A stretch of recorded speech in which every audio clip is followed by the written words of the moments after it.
হর হর মহাদেব। ওম নমঃ শিবায়। কেমন আছেন আপনারা সবাই? আমি দীপ্তেশ্বর ভি মণ্ডল। সবাইকে জানাই হ্যাপি হোলি। বাট এখানে রাধাকৃষ্ণ আশীর্বাদে সত্যি কথা আপনাদের বড় বড় বিপদ কাটুক। কারণ আজকে আমি যে সময় ভিডিওটা আপলোড করব অবশ্যই আজকেতে আজকে দিনেতে অ্যাকচুয়ালি কলকাতার বুকে, শুধু কলকাতা নয়, বাংলাদেশ ইন্ডিয়ার সব জায়গায় অল্প বিস্তর কিছু জায়গা, বিশেষ করে কলকাতার বুকে আছড়ে পড়েছে ভূমিকম্প। আর সেই ভয়ানক ভূমিকম্প আগেই আগাম বার্তা দিচ্ছে যে সময়টা কঠিন সময়। তাই যে গ্রহণটা আসতে চলেছে সেই গ্রহণটা কিন্তু ৩রা মার্চে অবশ্যই সূতাকাল যেটা শুরু হয়ে যায়, সেটা ৯ ঘন্টা আগে থেকে শুরু হয়ে যায়, সকাল ৬টা ২০ থেকে স্টার্ট হয়ে যাবে। সেই টাইমে আপনারা অবশ্যই পুজো করতে পারবেন না বা কোনো মাঙ্গলিক কার্য করতে পারবেন না, কিন্তু খাওয়া দাওয়া করতে পারবেন। বাট বেলা ৩টে ২০ থেকে স্টার্ট হচ্ছে গ্রহণ।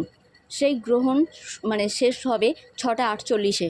দয়া করে এই টাইমেতে ঠাকুরের কোনো কাজ করবেন না, নিজস্ব কোনো ঝগড়াঝাটি অশান্তিতে কোনো রকম কথা বাড়াবেন না, সম্পর্কে মধুরতা আনার জন্য চুপ থাকবেন।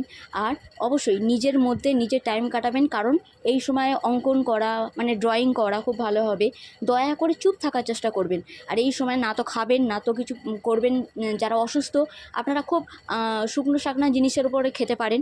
কালী ম্যাজিক বিগিনস নাও কিংবা ওম দম দুর্গায় নমঃ এইটা জপ করা আপনাদের জন্য খুবই ভালো হবে। তার সাথে সাথে একটা কথা বলি, এই টাইমে কেউ ঘুমাবেন না। যতই ঘুম আসুক অন্তত একটু হেলে থাকবেন। যারা প্রেগনেন্ট লেডি তারা গর্ভের ওপরে অবশ্যই গমবাটা লেপন করে সেটা থাকবেন আর ঈশ্বরের শরণে যাবেন। তবে পুজো আচ্ছানা ঠাকুর ঘরের দিকে একদমই যাবেন না। সেটা ৬টা ২০ আগে, ভোর ৬টা ২০ আগে সকালবেলা তখন আপনারা করে নেবেন, তার আগে করে নেবেন।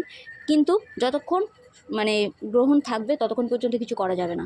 সো রাধাকৃষ্ণের আশীর্বাদ পাওয়ার জন্য অবশ্যই ৪ তারিখে আপনারা হোলি দোল যা কিছু খেলার খেলতে পারেন। দুর্গা দুর্গা।